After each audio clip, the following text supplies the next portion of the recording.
Welcome back to clean news UP. चलिए देखते हैं उत्तर प्रदेश की 25 फटाफट बड़ी खबरों को। इससे पहले आप न्यूज को कहां से देख रहे हैं हमें कमेंट में बताना बिल्कुल ना भूलें। साथ ही हमारे फेसबुक पेज को भी फॉलो करें। फेसबुक पेज का लिंक डिस्क्रिप्शन में दिया गया है।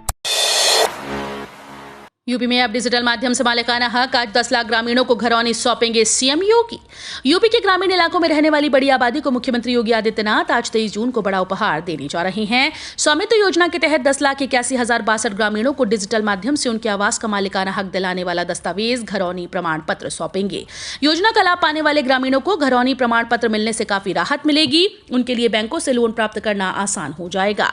साथ ही आवश्यक सेवाओं को प्राप्त करने में भी घरौनी के दस्तावेज उनके काम आ सकेंगे।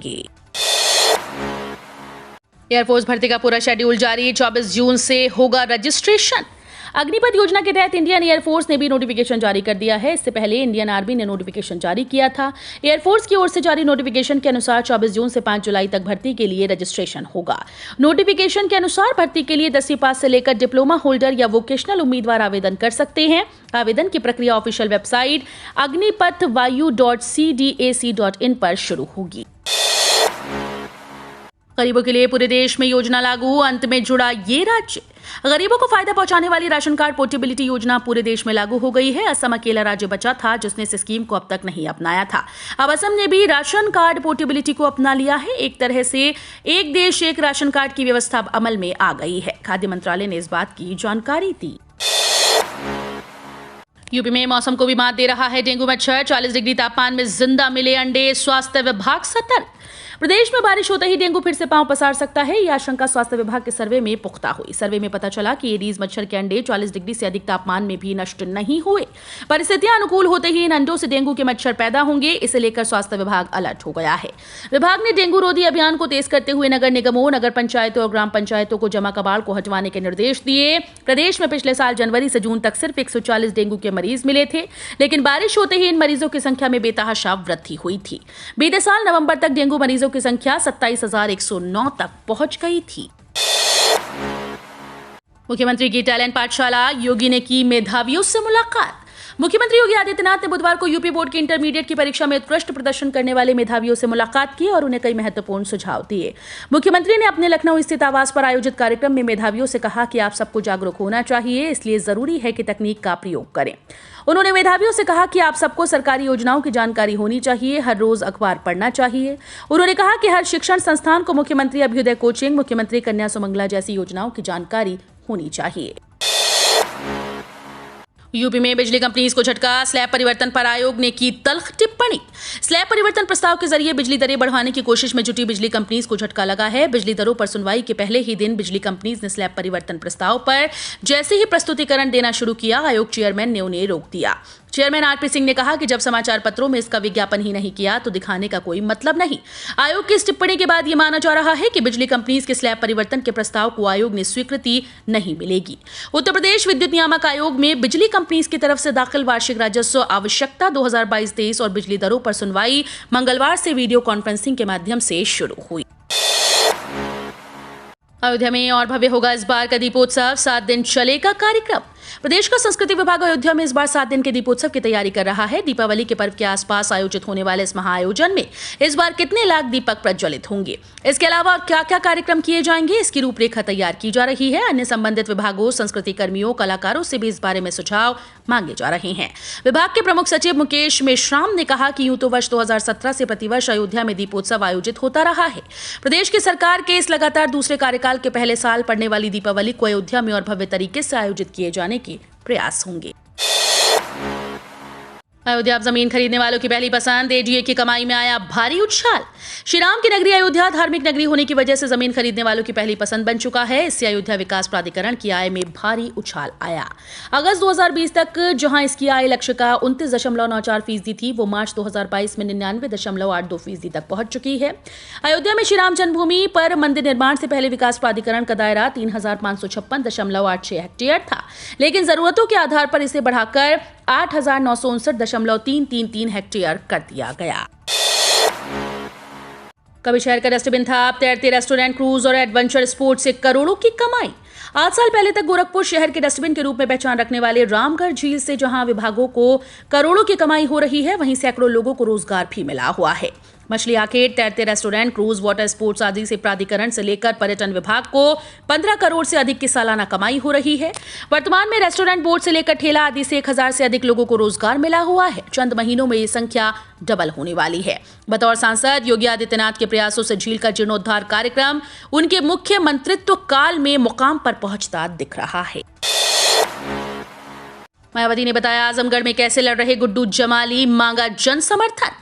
बसपा सुप्रीमो मायावती ने आजमगढ़ के लोगों से लोकसभा उपचुनाव के लिए समर्थन मांगा। मायावती ने कहा कि बसपा प्रत्याशी को जन समर्थन मिल रहा है। मायावती ने ट्वीट कर कहा कि यूपी में आजमगढ़ लोकसभा की सीट पर आज 23 जून को होने वाले उपचुनाव में बीएसपी को जिस प्रकार से सभी वर्गों व धर्मों के लोगों का समर्थन मिल रहा है, वो काफी उत्साहवर्धक है। विरोधियों के हथकंडों से दूर रहकर ये जन समर्थन वोट में भी जरूर बदलेगा। मायावती ने बताया कि बीएसपी उम्मीदवार शाह आलम उर्फ गुड्डू जमाली के लोकल व दलगत राजनीति से ऊपर उठकर लोगों का हमेशा मददगार होने के कारण इनकी साख व लोकप्रियता विरोधियों से कहीं अधिक है, जिसका चुनाव परिणाम पर अच्छा असर पड़ने की उम्मीद है। ज्ञानवापी को लेकर विवादित पोस्टर लगाने के मामले में सनातन संघ से जुड़े 5 लोगों पर केस दर्ज। ज्ञानवापी प्रकरण को लेकर हडडहा, सहाराय, बेनियाबाग समेत अलग अलग इलाकों में विवादित पोस्टर लगाए जाने को लेकर चौक पुलिस ने 5 लोगों पर मुकदमा दर्ज किया। पुलिस ने सभी विवादित पोस्टर हटवाकर केस दर्ज कर छानबीन शुरू कर दी। विश्व वैदिक सनातन संघ के राष्ट्रीय कार्यकारी अध्यक्ष संतोष कुमार सिंह, जिलाध्यक्ष तोनू सिंह की ओर से जगह जगह पोस्टर लगवाए गए। पोस्टर लगवाने में संघ के कार्यकर्ता अमन, संतोष और मोहन का भी नाम सामने आया। इन सभी पर चौक पुलिस ने मुकदमा दर्ज किया। चौक इंस्पेक्टर शिवाकांत मिश्रा ने बताया कि मुकदमा दर्ज कर आगे की कार्रवाई की जा रही है। रेलवे का बुलेट प्लान, 200 किलोमीटर प्रति घंटे की रफ्तार से दौड़ेगी 100 ट्रेन। दिल्ली से 2.5 घंटे में लखनऊ, 5 घंटे में मुंबई। भारतीय रेलवे के अनुसंधान, अभिकल्प और मानक संगठन ने देश में ट्रेन की स्पीड बढ़ाकर 200 किलोमीटर प्रति घंटे करने के लिए 100 ट्रेन सेट खरीदने की तैयारी शुरू कर दी। देश में इस समय राजधानी और शताब्दी जैसी कई एक्सप्रेस ट्रेन 130 किलोमीटर प्रति घंटे तक की रफ्तार पर चल रही हैं। ट्रेन की स्पीड 200 किलोमीटर प्रति घंटा हो जाने का मतलब है कि लखनऊ से दिल्ली का सफर 2.5 घंटे में पूरा हो जाएगा, जबकि दिल्ली से पटना 5 घंटे और दिल्ली से मुंबई 7 घंटे में पहुंचा जा सकेगा। पूर्वी यूपी में बादलों की बहार, मानसूनी हवाएं सक्रिय, कब होगी झमाझम बारिश। उत्तर प्रदेश के पूर्वी हिस्से में बादलों का जमावड़ा लग चुका है। इनसेट सैटेलाइट की फोटो भी पुष्टि कर रही है। अब गर्मी और उमस से जल्द राहत मिलने की उम्मीद बढ़ गई। मौसम विशेषज्ञों के अनुसार हवा में नमी पर्याप्त है। मानसूनी हवाएं लखनऊ और आसपास के क्षेत्रों में सक्रिय हो चुकी हैं। हल्का दबाव का क्षेत्र भी बना तो रिमझिम फुहारें पड़ना शुरू हो जाएंगी। वहीं बुधवार की दोपहर तक तापमान ज्यादा नहीं रहा। अधिकतम तापमान 31 डिग्री सेल्सियस रहा। बावजूद इसके हवा में आर्द्रता का प्रतिशत 69% होने की वजह से गर्मी महसूस ज्यादा हुई। वहीं एक दिन पहले पड़ी हल्की फुहार के बाद तेज धूप और पुरवैया हवा ने उमस बढ़ा दी। इस तारीख से पहले भर लें 2022-23 के लिए इनकम टैक्स रिटर्न, वरना देनी होगी पेनल्टी। अगर आप इनकम टैक्स के दायरे में नहीं भी आते हैं तो आईटीआर जरूर भरें। आपको बता दें कि वित्त वर्ष 2021-22 और असेसमेंट ईयर 2022-23 के लिए इनकम टैक्स रिटर्न भरने की शुरुआत 15 जून 2022 से हो चुकी है। अगर आपने भी अब तक रिटर्न नहीं भरा तो अंतिम डेट से पहले भर लें। गौरतलब है कि वित्त वर्ष 2021-22 और असेसमेंट ईयर 2022-23 के लिए बिना किसी लेट फीस के आयकर रिटर्न भरने की आखिरी तारीख 31 जुलाई 2022 है। अगर आप डेडलाइन के बाद इनकम टैक्स रिटर्न दाखिल करते हैं तो इनकम टैक्स के सेक्शन 234A और अंडर सेक्शन 234F के तहत आपको पेनल्टी के साथ टैक्स पर ब्याज भी देना पड़ेगा। 12वीं किस्त से पहले किसानों के लिए खुशखबरी, इस योजना को फिर से शुरू कर रही है सरकार। सरकार की तरफ से दी गई जानकारी में बताया गया कि हाईकोर्ट को पहले ही ये जानकारी दी जा चुकी है कि सरकार उन सभी पात्र किसानों के कर्ज माफ करेगी जिनकी याचिकाएं अदालत में लंबित हैं। आने वाले महीनों में अनुपूरक बजट में आवंटन करने के बाद बाकी किसानों के फसल लोन माफ किए जाएंगे। तुरंत छोड़ दे कोरोना को हल्के में लेना, फिर टेंशन देने लगा वायरस। 5 महीने बाद आज लखनऊ में मिले सबसे ज्यादा मरीज। कोरोना मरीजों की संख्या में बुधवार को रिकॉर्ड इजाफा हुआ। 24 घंटे की जांच में लखनऊ में 191 नए मरीज मिले। 13 फरवरी को 204 सबसे अधिक मरीज मिले थे, जबकि मंगलवार को 132 लोगों में वायरस की पुष्टि हुई। रोजाना 6 से 7 हजार लोगों की जांच कराई जा रही है। लगातार मरीजों की संख्या में वृद्धि से स्वास्थ्य विभाग की चिंता बढ़ गई। सबसे ज्यादा आलमबाग में 29 लोगों की रिपोर्ट पॉजिटिव आई। सरोजनी नगर में 22 लोग संक्रमित मिले। इंदिरानगर में 19 लोगों में वायरस मिले। सिल्वर जुबली इलाके में 15, चिन्हट में 14, रेडक्रॉस में 13 आदि अन्य इलाकों में पॉजिटिव मरीज मिले।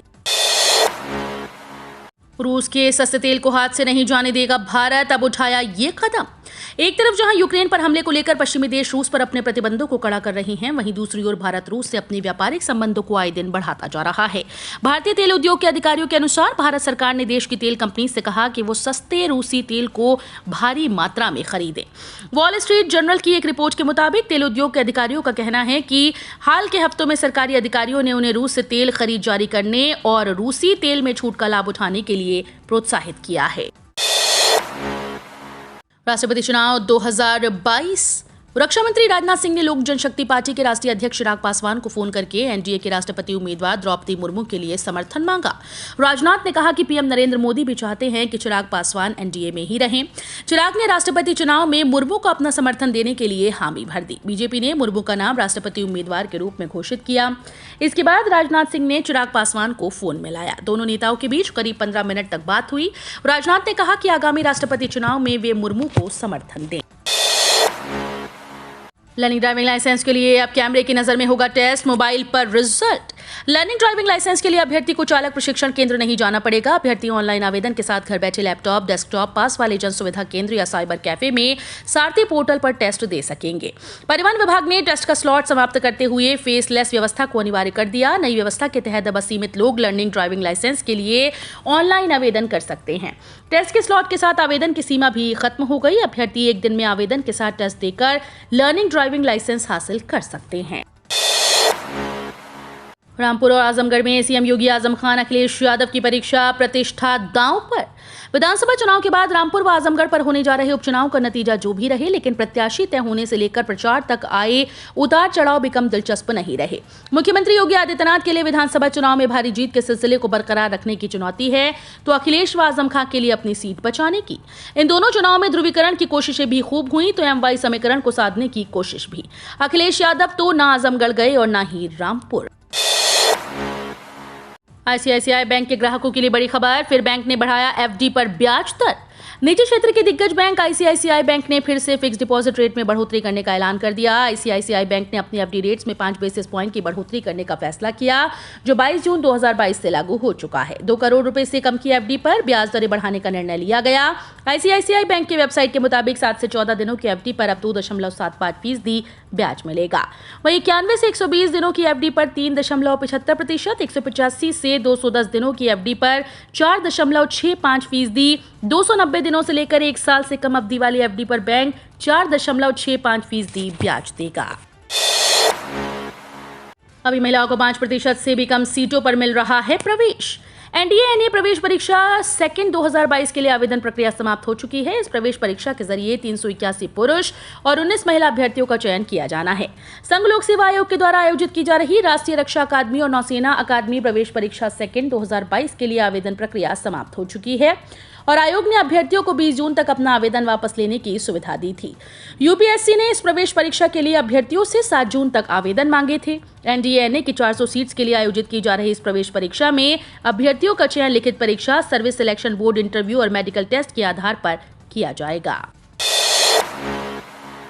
लंबे प्रोसेस और कतारों से मिलेगी छुट्टी, रेलवे के नए तरीके से झटपट बुक हो जाएगा टिकट। भारतीय रेलवे यात्रियों के सफर को आसान बनाने के लिए नई नई सुविधाएं लेकर आता है। ऐसे ही अब यात्रियों को लंबी कतारों और ऑनलाइन लंबे प्रोसेस से गुजरने से राहत देने के लिए रेलवे ने एक और सुविधा दी है।